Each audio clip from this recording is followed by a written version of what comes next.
오늘 하나님의 말씀은 로마서 12장 1절부터 2절까지 말씀입니다. 제가 가진 성경 신약성경 256페이지 로마서 12장 1절 2절 말씀입니다. 말씀을 봉독할 때에 살아계신 우리 하나님의 음성으로 들으시기 바랍니다. 그러므로 형제들아, 내가 하나님의 모든 자비하심으로 너희를 권하노니 너희 몸을 하나님이 기뻐하시는 거룩한 산 제물로 드리라. 이는 너희가 드릴 영적 예배니라. 너희는 이 세대를 본받지 말고 오직 마음을 새롭게 함으로 변화를 받아 하나님의 선하시고 기뻐하시고 온전하신 뜻이 무엇인지 분별하도록 하라. 아멘. 샬롬. 샬롬. 우리 주변 분들 한 번 더 축복의 인사를 나눕니다. 하나님께서 우리를 사랑하십니다.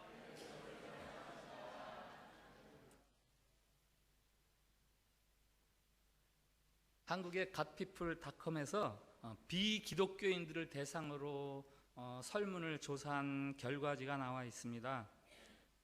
이런 질문이 있었어요. 비기독교인으로서 기독교인들에게 하고 싶은 질문이 무엇입니까?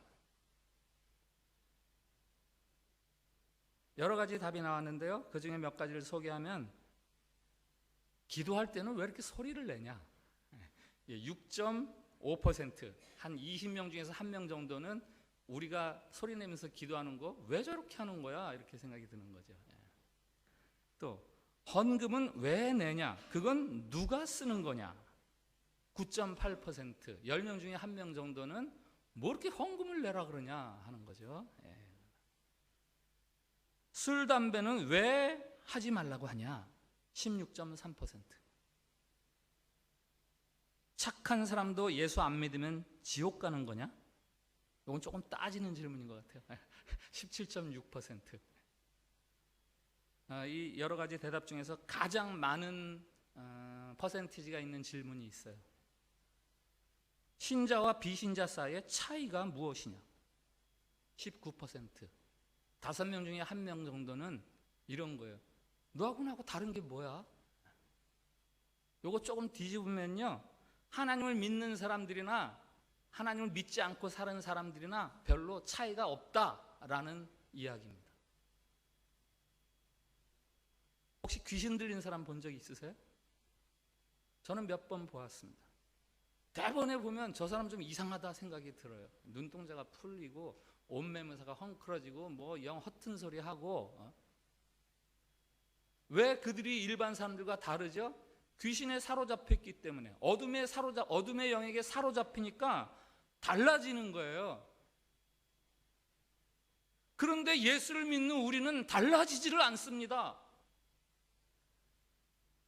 천지의 창조주 되시고 온 세상의 통치자 되시는 하나님, 생명의 영이신 예수 그리스도와 성령이 우리에게 임하셨음에도 불구하고 우리가 달라지지를 않아요. 하나님의 백성을 보고 열방이 하나님에게 나와 칭송과 찬양을 드리는 것이 아니라 하나님의 이름 앞에 퀘스천 마크를 답니다.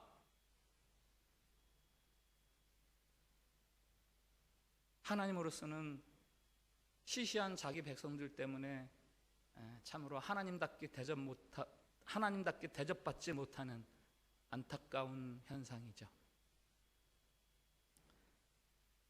이 시대가 하나님을 인정하고 하나님 앞에 나오기 위해서 필요로 하는 사람들이 있습니다. 예수님을 믿어서 변화된 사람들이에요. 예수 믿는 사람이 그렇지 않은 사람과 어떻게 다른지 증명해대오 하는 이 세상의 질문에 내가 그 대답이야 라고 대답이 되는 사람들이 필요한 시대입니다. 로마서는 그 내용을 크게 둘로 구분을 해서 1부, 2부, 1장부터 11장까지는 1부, 12장부터 16장까지는 2부 이렇게 대분을 합니다. 1장부터 11장까지는 지난 3주 동안 우리가 보았던 로마서 이야기, 압축하면 그 이야기예요. 무슨 이야기인지 아시죠? 우리는 다 죄인들이어서 하나님의 심판을 받아야 할 자들이지만 하나님이 우리를 불쌍히 여기셔서 그의 아들 예수 그리스도를 십자가의 대속물로 죽게 하심으로 말미암아 이제는 우리가 행위가 완전하고 율법을 다 지켜서 구원을 얻는 것이 아니라 그 속량의 은혜를 믿음으로 우리는 구원을 얻는 사람들이 되었다라는 것이 그 이야기죠. 오늘 로마서 2부 첫 번째 구절 12장 1절 그러므로 형제들아, 그러므로 형제들아, 이것은 그 앞 이야기를 다 통틀어서 하는 이야기예요. 하나님의 놀라운 사랑으로 함께 구원을 받은 여러분 하는 거예요. 이 하나님의 놀라운 은혜로 함께 구원을 받은 여러분. 많은 종교가 있습니다. 각 종교마다 구원에 대해 이야기합니다. 그 모든 것들의 공통점이 있죠. 구원을 얻기 위해서는 인간 측에서 어떤 조건을 갖추어야 한다라는 거죠. 이슬람 같은 경우 금식, 기도, 구제와 선행, 그 코란을 읽고 그리고 성지 순례를 해야 구원을 얻는다 말합니다. 그래서 무려 30일씩, 1년에 30일씩 금식을 해요. 하루에 5번 기도를 합니다. 쪽박을 차더라도 성지순례 한번 갔다 옵니다. 힘써서 선행을 베풉니다. 그래야 내가 구원을 받을 수 있기 때문에. 이슬람뿐 아니에요. 모든 종교가 그렇습니다. 가나안 땅에 바알신을 섬기던 바알 종교, 그 선지자들은요 자신의 몸을 칼과 창으로 해쳐서 피를 내면서 신을 움직이려고 해요. 내가 이 정도로 정성을 들여오니 신이시여 제발 좀 감동하옵소서. 인간이 어디까지 올라가느냐가 구원의 여부를 판단하는 거죠. 그러나 기독교는 그렇게 말하지 않습니다. 성경이 말하는 구원의 방법은 대단히 독특합니다. 우리는 애당초 구원에 이를 수 없는 사람들이에요. 아무리 노력해도 하나님에게 예쁘게 보일 만한 사람들이 못 됩니다. 다만 하나님이 그런 우리를 불쌍히 여기셔서 하나님의 아들이 우리 대신 우리의 죄값을 지불하심으로 이제는 우리에게 구원의 길이 열렸습니다. 이거 하나님이 구원의 길을 마련하신 거예요. 그 십자가는 죄인들을 위해 놓으신 하나님의 구원의 방법, 하나님의 지혜, 하나님의 의예요. 이 하나님의 절대 사랑을 믿는 사람들이 구원을 누리게 되는 거예요. 여기서 우리가 많이 헷갈립니다. 왜 그렇습니까? 우리는 늘 일정 수준 이상에 도달해야 그것들을 누릴 수 있다라는 것으로 살아가거든요. 우리가 살아가는 이 세상의 모든 것이 자격을 갖추어라, 그래야 자격증이 나온다라는 원리에서 세워져 있거든요. 초등학교 운동장에서 20명의 아이들이 차례로 죽어간 것 아시죠? 모르세요? 알려드릴까요? 학교 운동장에서 피구하던 20명의 아이들이 한 명씩 다 죽었어요. 10명은 공에 맞아서 죽고 10명은 금 밟아서 죽고. 금 밟으면 죽어. 나 금 안 밟았어 라고 우기는 애는 있어요. 그런데 나 금 안 밟았지만 안 죽을 거야 이렇게 우기는 사람은 없어요. 금 밟으면 그냥 죽는 거예요. 그게 이 세상의 놀이고 원리예요. 그래서 요즘 뭐 비디오 판독기가 나와가지고 다시 이렇게 틀어서 판독을 합니다. 금을 밟았냐 안 밟았냐를 판독하는 거지, 금 밟았는데 살 수 있냐 없냐 이거를 판독하는 게 아니에요. 금 밟으면 무조건 죽는 겁니다. 그런데 하나님은 금을 밟은 우리들에게 살 수 있는 죽음 대신 생명을 선물해 주시는 거죠.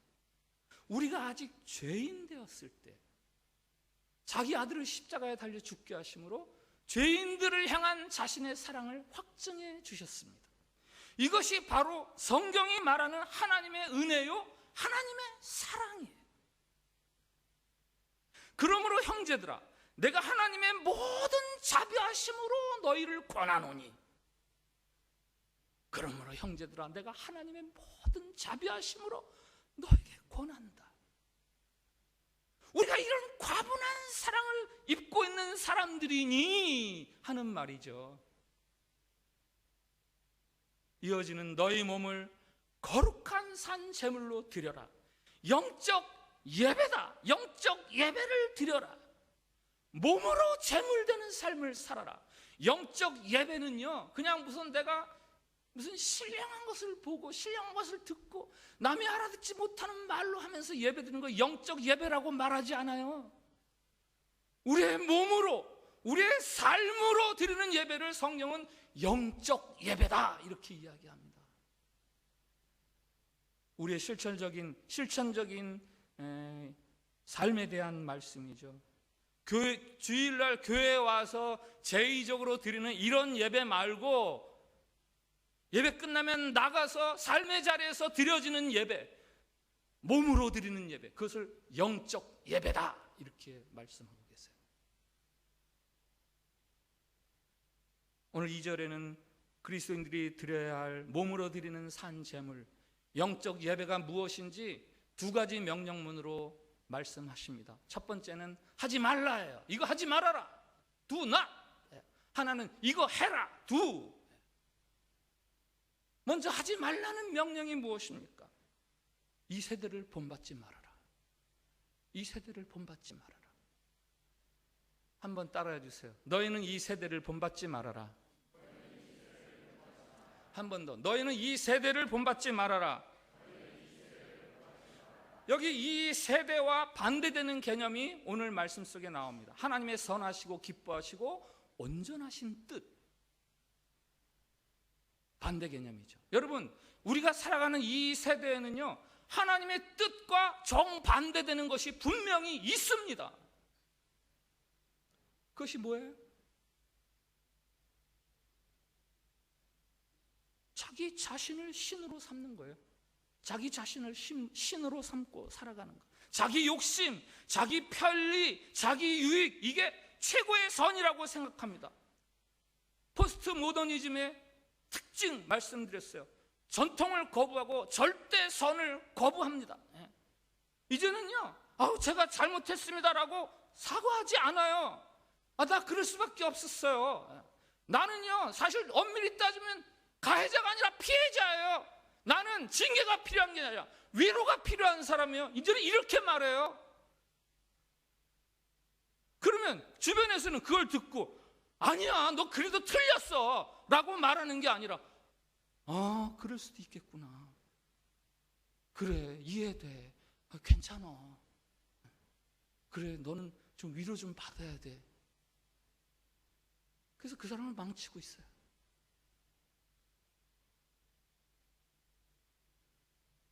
요즘이 어떤지 모르겠지만 제가 한국에 있을 때 달라이 라마가 한국에서 대단히 열광받았어요. 열광적인 환영을 받은 사람이에요. 책도 나오고 그가 한국을 방문했을 때 TV에서 그를 따로 모시다가 특별 인터뷰를 하는데 제가 보았습니다. 이런 말을 하더라고요. 외부의 창조주는 없습니다. 유일한 창조자는 오직 당신들입니다. 유일한 문제는 신이 된 자신을 어떻게 컨트롤하는가입니다. 절대적인 신은 없다. 우리 각자가 신이다. 내가 잘 판단해서 살아가면 그게 진리다. 사람들이 열광하는 이유를 아시겠죠? 하나님이 계시다. 그에게 절대 복종하며 살아라 라는 게 아니라 네가 신이 될 수 있어. 네가 잘 살면 돼. 그러니까 열광하는 거죠. 이게 이 시대와 맞물리는 거예요. 이 시대의 사회사상과 맞물려서 가는 거예요. 성경의 주장은 정반대죠. 성경은 말합니다. 절대자가 계시다. 이 세상을 창조하시고 이 세상을 주관하시고 이 세상을 구원하시는 절대자, 우리의 주인이요 우리의 왕이신 분이 계시니 우리는 절대적으로 그분에게 순종하며 살아야 한다. 그러면 그분이 우리를 만족하게 하신다. 이게 성경 이야기잖아요.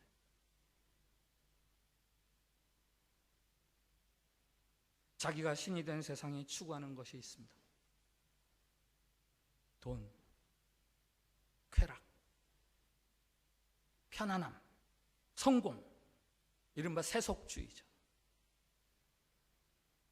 그런즉 믿음, 소망, 사랑 이 세 가지는 항상 있을 것인데 그 중에 제일은 사랑이니라. 이 아름다운 말씀을 그런즉 믿음, 소망, 사랑, 돈 이 네 가지는 항상 있을 것인데 그 중에 제일은 돈이니라.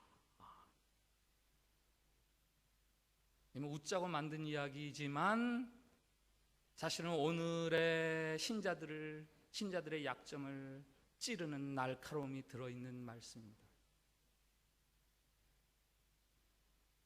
인생살이에 필요한 것은 신앙생활보다 돈이지.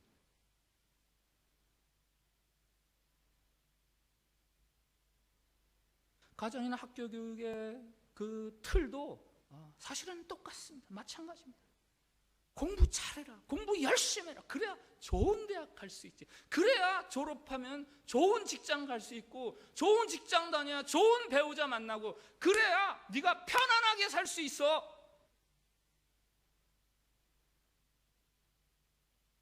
그 이상의 삶을 살라고 가르치지 않습니다. 하나님 앞에 무릎 꿇고 살아야 돼 라는 것 가르치지 않습니다. 다니엘이나 에스더 이야기, 그것은 이제 흥미로운 동화 이야기로 들려줄 뿐이지 아이들이 그 이야기 듣고 나도 그렇게 살겠어. 그럼 얘 너 정신 나갔냐? 정신 좀 차려라. 자녀들이 바라보는 기독교 가정에서의 부모들의 삶이 부모들이 무엇을 위해 헌신하는가를 보고 살아가는 거 아니에요? 무엇을 위해서 여러분들이 헌신하고 살아가십니까? 하나님이 아니에요. 부모들이 온통 돈, 쾌락, 편안함 이것을 위해서 헌신하니까 자녀들도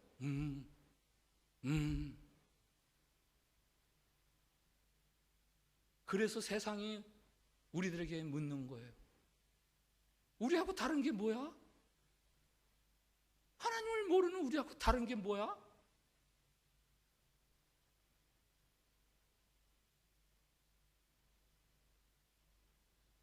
이 세대를 본받지 말라. 그리고 두 번째 명령문, 하라라는 명령문이 뭐예요? 마음을 새롭게 해서 변화를 받아라. 마음을 새롭게 해서 변화를 받아라. 한번 따라해 주세요. 마음을 새롭게 해서 변화를 받으라. 한 번 더. 마음을 새롭게 해서 변화를 받으라. 여러분, 이 시대의 화두가 뭐예요? 창조와 변화예요. 창조와 변화. 변화하지 못하는 기업은 망한다. 창조적인 삶을 살아야 잘 살 수 있다. 퇴보한다. 그렇지 않으면. 성경도 우리에게 변화를 말씀합니다. 우리가 하나님께 드리는 예배는 축도와 더불어 끝나는 게 아닙니다. 우리가 진정 드려야 할 예배의 자리는 축도 끝나고 나가는 여러분들의 삶의 자리예요. 거기서 여러분들이 매일매일 새로워지는 변화의 삶, 그것이 바로 하나님이 오늘 우리에게 요구하시는 참된 예배입니다. 여러분의 변화를 목사에게 의존하지 마세요. 여기 주재원들이 많으신데 여러분들이 자카르타에 오시면서 제일 먼저 하신 게 좋은 교회 꼽는 거였죠? 어떤 교회가 좋지? 의견 어떻게 꼽으셨죠? 그게 나쁘다는 게 아니야. 당연히 그래야죠. 잘하셨습니다. 그러나 여러분의 변화를 위해서 교회나 헌신적인 셀 리더를 의존하려고 하지 마세요. 여러분의 변화는 오직 여러분에게 달려 있습니다. 여러분이 만들어내는 거예요. 학교에서 좋은 교재를 소개해줘서 학생들이 공부 잘합니까? 공부를 열심히 하는 학생들이 공부를 잘하죠. 물론 목사나 교회는 좋은 목회자, 좋은 교회가 되어서 여러분들의 변화를 도우려고 애를 씁니다마는 여러분 스스로의 훈련과 노력이 없이는 여러분 변화하지 않습니다. 여러분의 변화 없음을 교회에게 탓하지 마세요. 여러분의 목사나 여러분의 셀 리더에게 내가 변화하지 않아요 라고 탓하지 마세요. 사막지대에서 선교하는 한 선교사님의 이야기가 있습니다. 풀 한 포기 없이 나무 한 그루 없이 살아가는 불모지대에서 어느 날 보니까 이 선교사님 사모님이 바깥 뒷뜰에서 예쁜 꽃이 한 송이 피어났는데, 어머, 하나님이 우리에게 기적을 선물해 주셨어.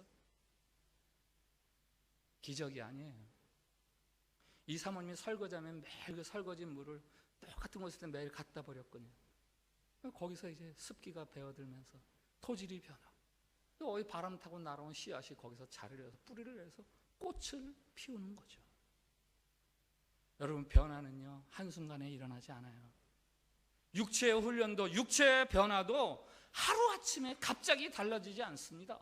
제 경험으로는 매일 1시간 이상 2달은 운동을 해야 겨우 신체의 변화가 느껴지기 시작하더라고요. 지난주에 인투 부모교실에 참여하신 분들 은혜 많이 받으셨다고 들었습니다. 은혜 많이 받으셨죠? 그러나 여러분의 변화가 어느 한순간의 경험으로 일어난다고 착각하지 마세요.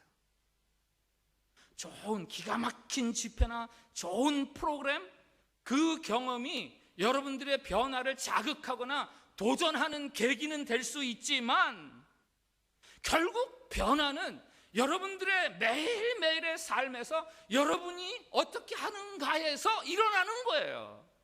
그런 면에서 아침 샘물, 이것을 가지고 매일 아침 큐티하는 것은 여러분의 변화에 굉장히 중요한 필수품입니다.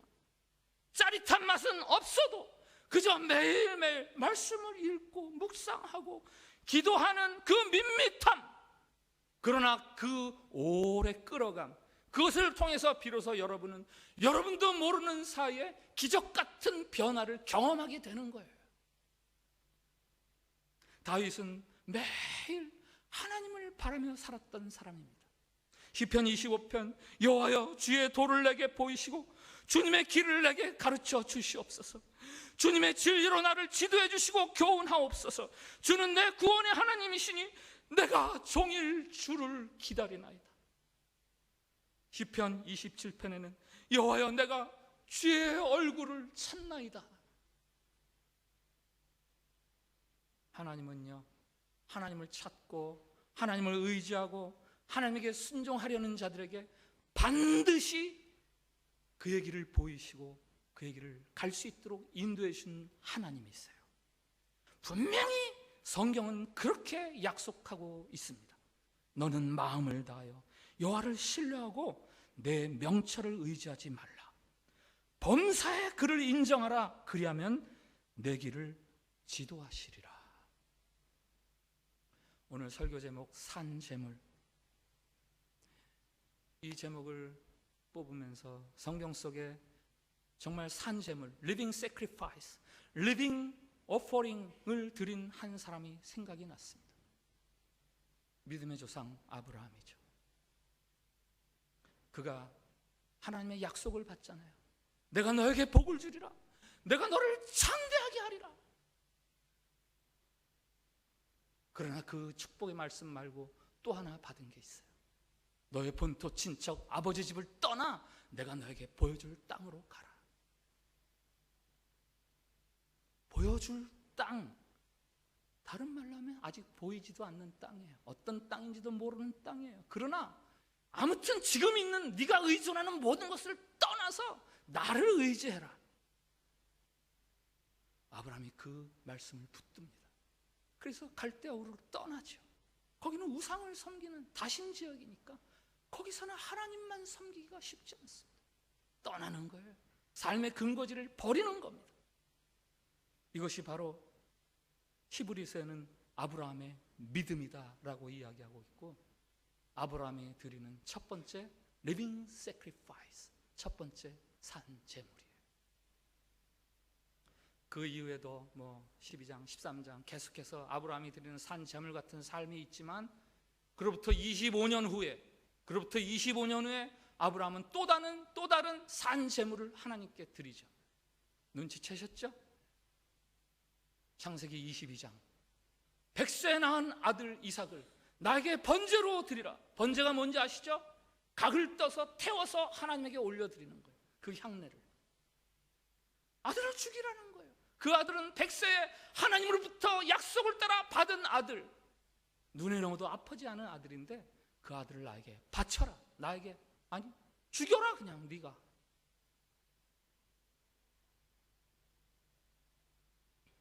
아브라함이 이삭과 함께 모리아 산으로 향합니다. 이삭을 번제로 드리기 위해서죠. 네, 하나님의 자비와 은혜로 다시 이삭을 되돌려 받기는 합니다마는 그날 이후에 이삭은 더 이상 아브라함에게 있어서 하나님과 비슷한 자리에 있지 않은 자입니다. 하나님이 주신 복이냐, 복이 하나님이냐, 아니면 진짜 하나님이 하나님이냐, 그 시험에서 아브라함은 그 하나님 주신 복을 드림으로 이제는 하나님만이 나의 하나님이다라고 고백하는 자가 되었습니다. 그가 고백하죠. 여호와 이레. 아, 하나님이 다 준비해 주시는구나. 나는 하나님 섬기기만 하면 하나님이 나를 만족하게 해 주시는구나. 지난주에 예배가 끝나고 점심을 먹고 젊은 직장인들이 모이는 남성셀에 초대를 받아서 갔습니다. 가서 제가 좀 이렇게 잠깐 이야기를 나누고 저에게 하고 싶은 말씀들이 있으면 한번 해주세요. 그랬더니 첫 번째 질문이 제게 왔어요. 목사님 직장 생활 하시다가 갑자기 목회자의 길을 들어가셨다는데 어떻게 그렇게 어려운 결정을 하셨습니까? 어떻게 그렇게 하셨습니까? 제가 방금 말씀드린 창세기 22장을 대답했습니다. 창세기 22장, 아브라함이 이삭을 번제로 드리던 그 장이 제 답이었습니다. 1998년 1월 7일 인천 부평의 동아아파트 26동 1503호 거실,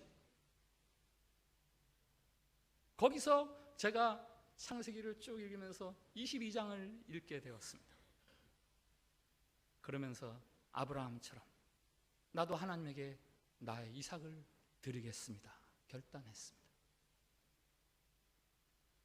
이번 기회에 사실은 저에 대해서 조금씩 틀린 이야기들이 자꾸 여기 돌아다녀서 좀 정확하게 좀 말씀드리려고 그래요. 얘기를 일부러 하실 필요는 없어요. 그런데 저에 대해 틀린 이야기들이 자꾸 들려요. 그래서 제가 좀 정확하게 말씀을 드리겠습니다. 당시 제 나이 42살, 저의 직급은 시티은행 이사였습니다. 영어 타이틀 바이스 프레지던트. 은행 안에서는 저보다 높은 사람들이 많으니까 별 볼 일 없는 직급이었어요. 그러나 바깥까지 통틀어서 이야기하면 꽤 괜찮은 자리였습니다. 목사가 되고 싶다고 오랫동안 기도하던 저에게 그날 아침 하나님이 이삭을 산 제물로 드리는 아브라함을 제 앞에 세워주시면서 너도 아브라함처럼 너의 이삭을 나에게 바칠 수 있겠느냐라고 물으셨습니다. 네, 하나님, 그렇게 하겠습니다. 제가 대답했죠. 그 후 22년이 지난 오늘까지, 지난 목요 기도회 때도 제가 말씀드렸습니다마는 하나님이 저를 참으로 행복하게 해주셨습니다. 하나님이 저를 만족하며 살게 해주셨습니다. 하나님이 저를 과분한 사람으로 만들어 주셨습니다. 아브라함의 산 제물 이삭, 아브라함이 산 제물을 드린 것은 아브라함뿐만 아니라 이삭에게도 큰 만족이 되는 삶이 되었어요. 이삭이 그날 모리아산에서 분명히 보았잖아요. 우리 아버지는 하나님을 섬기는 분이구나. 하나님께 순종하는 게 우리 아버지구나. 그래서 이삭은 그 다음부터 순종하는 삶을 살아갑니다. 창세기를 보세요. 이삭은요 순종의 대명사예요. 아브라함은 믿음의 대명사, 이삭은 순종의 대명사. 이삭은 하는 일마다 형통합니다. 하는 일마다 잘 됩니다. 아버지에서 배운 거예요. 그때 모리아산에서 이렇게 살아야 되는 거구나.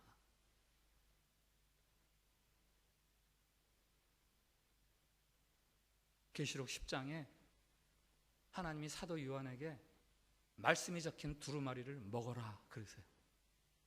사도 요한이 말씀이 적힌 두루마리를 먹습니다. 옛날 우리 영어 단어 외우면은 영어 사전 찢어가지고 씹었.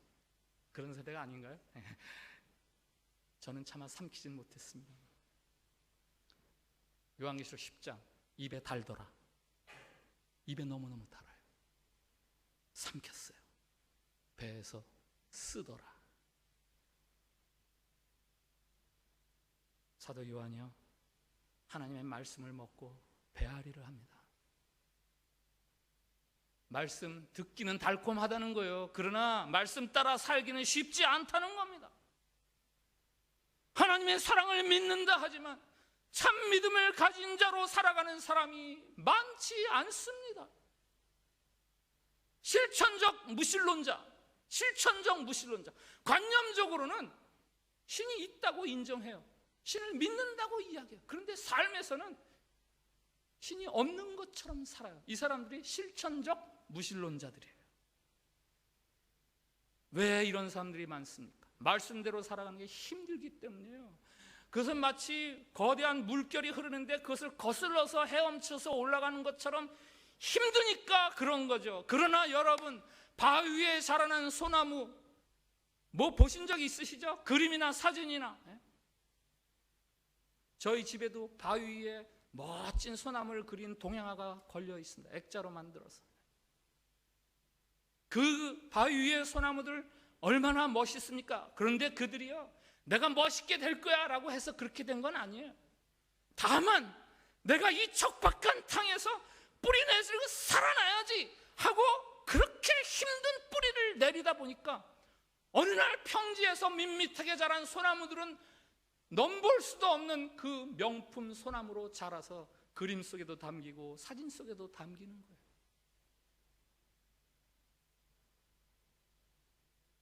여러분, 여러분의 시민권은 하늘에 속해 있습니다. 대한민국 패스포트가 뭐 굉장히 파워풀한 그런 패스포트 중에 하나라고 하는데, 그거보다 여러분들에게 더 소중한, 더 밸류어블한 시민 소속이 있어요. 여러분들은 하늘에 속한 사람들. 여러분, 이 세대를 본받지 마세요. 마음을 새롭게 해서 변화를 받으십시오. 여러분들의 몸을 산 제물로 드리는 영적 예배자로 살아가십시오. 그러면 이 세대와는 비교도 안 되는 명품 인생이 되는 겁니다. 너희하고 나하고 다른 것 좀 뭔지 얘기 좀 해봐 라는 시대 앞에 대답이 비로소 되는 겁니다. 공동기도문이 있습니다. 주님, 삶에서 그 믿음을 찾아볼 수 없는 실천적 무신론자의 삶을 회개합니다. 용서하옵소서.